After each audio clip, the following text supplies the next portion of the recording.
جب بھی کوئی حکومت آتی ہے وہ تھانہ کلچر کو تبدیل کرنے کی بڑی بات کرتی ہے، یہ تھانہ کلچر ہے کیا؟ حاکم اور محکوم والا کلچر. لاہور کے اندر بڑی ہائی پروفائل کڈنیپنگز ہوئی ہیں ریسنٹلی 2. شہباز تحصیل کے ساتھ اگر پولیس گارڈ تھی یا ان کے پاس جو رینجز گارڈ تھی، اگر وہ ساتھ ہوتی تو ان کے ساتھ یہ واقعہ شاید نہ ہوتا. مال اور جان کی حفاظت شہریوں کی ریاست کی ذمہ داری ہے. ریاست نے کیسے چلنا ہوتا ہے؟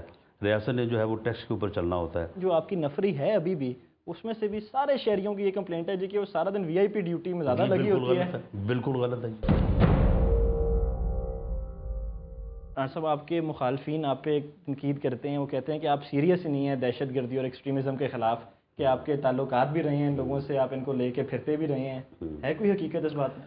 دیکھیں، اس میں جو یہ تنقید ہے وہ اس طرح سے ہے کہ مولانا محمد احمد لدھیانوی جو جنگ سے جنہوں نے الیکشن لڑا تھا 2007 کا، انہوں نے اپنے پیپر جمع کرائے، الیکشن لڑنے کے لیے پیپر ایکسیپٹ ہو گئے. ان کے مخالف تھے اپنا وقاص اکرم، وہ ہائی کورٹ میں آ گئے. انہوں نے کہا جی اس آدمی کا تعلق سپاہ صحابہ سے رہا ہے تو یہ الیکشن ہی لڑ سکتا ہے. اس ہائی کورٹ نے کہا کہ بھئی اس کے خلاف کوئی مقدمہ نہیں ہے، اس کے خلاف کوئی چارج نہیں ہے، اور اگر وہ کالعدم جماعت کا ہے تو وہ تو الیکشن ایک آزاد امیدوار کے طور پہ لڑ رہا ہے، تو اس لیے ہم تو اس کو نہیں روک سکتے. اس نے وہاں سے الیکشن لڑا. آپ نے اس کی کیمپین کی؟ سننا، کوئی ہم نے کیمپین نہیں، ہم اس کو جانتے بھی نہیں تھے. اور اس کے بعد وہ جو ہے وہ الیکشن کو 2-3 ہزار ووٹ سے وہ ہار گیا. وقاص اکرم صاحب جیت گئے. بلکہ اس کا یہ تو موقف یہ ہے کہ وقاص اکرم صاحب کو اس وقت کی جو انتظامیہ تھی، حکومت تھی، اس نے جتوایا، ورنہ میں جیتا ہوا تھا.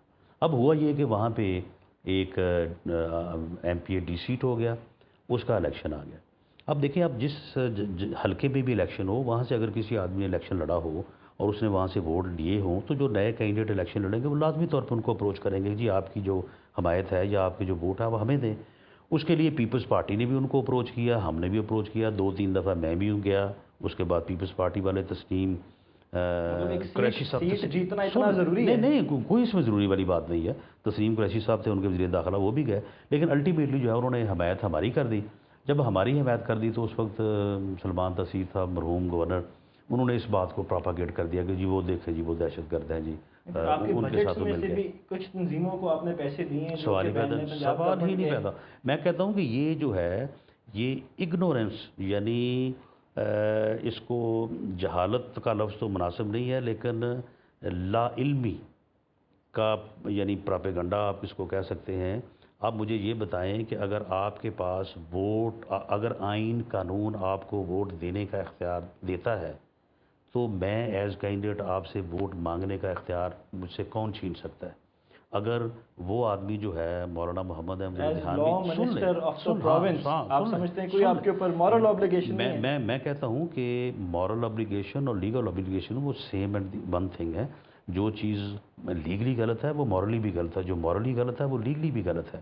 اب میں سمجھتا ہوں کہ اگر اس آدمی کے خلاف کوئی کرمنل ایویڈنس ہے، اگر اس کے خلاف دہشت گردی کا کوئی معاملہ ہے، تو کیوں نہیں اس کو، اگر یہ الزام پنجاب گورنمنٹ کا ہے کہ جو وہ ان کے ساتھ سافٹ ہے، تو جو لیڈنگ ایجنسی ہے جو ٹیررزم کو فائٹ کر رہی ہے وہ تو وفاقی ایجنسی ہے نا. وہ بجائے پراپیگنڈا کرنے کے اس کو پکڑ لیں اور پکڑ کے ثابت کرے گی جی یہ آدمی دہشت گرد ہے، یہ دیکھیں آپ پکڑا گیا ہے تو یہ کسی زمانے میں جو ہے یہ اس نے فلاں جگہ پہ اوپر فلاں پارٹی کی جو ہے وہ حمایت کی تھی. تو یہ تو سب صرف جو ہے یہ یعنی پراپاگیشن ہے، اس کے علاوہ اور کوئی نرمی نہیں ہے آپ کے اندر دہشت گردی کے اوپر کسی قسم کی؟ سوال ہی پیدا نہیں ہوتا. بلکہ ہم نے جو ہے وہ دہشت گردی کے خلاف جتنا کام پنجاب میں ہوا ہے، اب دیکھیں اب ایک پراپیگنڈا ہو کہ جی دہشت گرد، سارے پروپیگنڈا آپ کے خلاف کیوں ہے؟ نہیں، وہ اس لیے کہ ہم پنجاب حکومت میں ہیں. اور بھی لوگ ہیں، بے تحاشا لوگ ہیں، آپ کے ساتھ بھی خاص محبت ہے آپ کے. خاص محبت اس لیے ہے کہ جو پنجاب گورنمنٹ پہ تنقید ہوتی ہے اس کا میں جواب دیتا ہوں. اب مثال کے طور پہ یہ پراپیگنڈا کہ جی پنجاب حکومت جو ہے وہ ایک دہشت گرد تنظیم یا کالعدم تنظیم جماعت الدعوہ کو وہ پیسے دے رہی ہے. آپ کے بجٹ میں سے ان کے جو ہے وہ سوشل ان کی آرگنائزیشن کا لنک جو ہے. بالکل. اچھا اب آپ دیکھیں، اب حالت یہ ہے کہ کوئی اس بات کو دیکھنے کی جو ہے وہ زحمت گوارا نہیں کرتا کہ جماعت الدعوہ کے اوپر جب اقوام متحدہ کے کہنے کے اوپر، مرکزی حکومت کے کہنے کے اوپر جب ان پہ پابندی لگائی گئی تو ان کے 2 جو ہے وہ انسٹیٹیوشن تھے. امریکہ میں ان کا ایک آفس تھا، اس کو ہم نے کلوز کر دیا، سیل کر دیا. ایک وہاں پہ تھا ان کا ہاسپٹل، ایک تھا ان کا وہاں پہ اسکول. وہاں پہ اس وقت یہ بات ڈیبیٹ ہوئی کہ کیا اس اسکول کو بند کر دیا جائے اور 300-400 بچوں کو جو اس لوکیلٹی کے ہیں ان کو تعلیم سے محروم کر دیا جائے؟ کیا اس ہاسپٹل کو بند کر دیا جائے اور جو لوگوں کو یہاں سے دوائی مل رہی ہے اس کو جو ہے ان کو محروم کر دیا جائے؟ لیکن اس وقت پھر رائے یہ آئی کہ آپ اسکول کو بند نہ کریں، ہاسپٹل کو بند نہ کریں، لیکن ان کو آپ جو ہے اپنے کنٹرول میں لے لیں اور خرچ ان کے اوپر آپ خود کریں، جو ان کا بجٹ ہے وہ ان کو دیں اور اپنے کنٹرول میں جو دے رہے ہیں پیسے پھر سن لیں خرچ کریں۔ ہم نے اس تجویز کو مرکزی حکومت کے سامنے رکھا کہ جی یہ تجویز ہے۔ اس کے بعد اقوام متحدہ کے ایک اس وقت مندوب ان کے ممبر آئے تھے، ان کے سامنے رکھا، ان سب نے کہا کہ جی یہ بالکل ٹھیک ہے، یہ سوشل سروس ہے، اس کو کنٹرول آپ اپنے میں کر لیں تاکہ وہاں پہ آپ کو معلوم ہو کہ کیا ایکٹیویٹیز ہو رہی ہیں اور اس کو جو ہے وہ آپ کنٹینیو کریں۔ اس حساب سے جو ہے وہ پنجاب حکومت کنٹینیو کر رہی ہے۔ وہاں پہ ہاسپٹل بھی ایک ہم نے وارڈ بھی نیا بنایا ہے اور اس کے لیے جو بجٹ ہے اس بجٹ کو اس کھاتے میں ڈال دیا کہ جی پنجاب حکومت جو ہے وہ دہشت گرد تنظیموں کو پیسے دے رہی ہے۔ مان بھی رہے ہیں کہ اب دیا ہے بٹ کنٹرول آپ کہتے ہیں اپنا لے آئے ہیں، بٹ لیکن وہاں نہیں بات سنیں نا، جب ہاسپٹل کو دیا ہے، جب اسکول کو دیا ہے، لوگ بچوں کو تعلیم دے رہے ہیں، لوگوں کو دوائی دے رہے ہیں، کنٹرول ہمارا ہے، ہر ایکٹیویٹی جو ہے وہ ہمارے سامنے ہے، تو پھر وہ تنظیم کہاں سے آ گئی؟ وہ جب ہم نے اس کو کنٹرول کر لیا تو تنظیم کا تو اس سے کوئی تعلق نہ رہا۔ اچھا رانا صاحب چلیں یہ بتائیں سیکشن 144 کیا ہے؟ 144 جو ہے یہ یعنی جو ڈی سی او ہیں ان کو یہ اختیار ہے کہ وہ کسی بھی ایسی چیز کو جو وہ سمجھیں کہ وہ لوگوں کی زندگی میں یا دوسرے معاملات میں جو ہے وہ obstruction پیدا کر رہی ہے، تو 144 کے تحت جو ہے وہ اس چیز کے ممانعت جو ہے وہ کر سکتے ہیں۔ آپ جو اس کا استعمال کرتی ہے حکومت، آپ کا خیال ہے ٹھیک کرتی ہے؟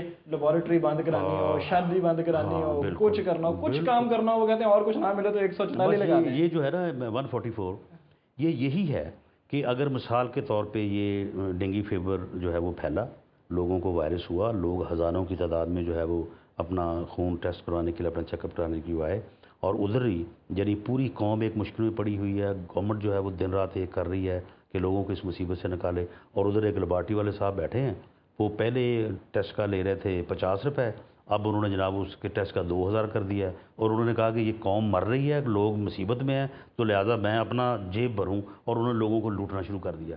بالکل میں سمجھتا ہوں کہ اس جب آپ نے شادی بند کرانی ہے ادھر بھی یہ لگا دیا، کچھ کرانا ہو دیکھیں ہاں، یعنی اس لیبارٹری والے کو بند نہ کرنا میں سمجھتا ہوں کہ جو ہے وہ حکومت کی جو ہے وہ نااہلی ہے، اور اس کو بند کرنا عین عبادت بھی ہے اور لوگوں کی خدمت بھی ہے، اور ہم نے ایسا کیا ہے۔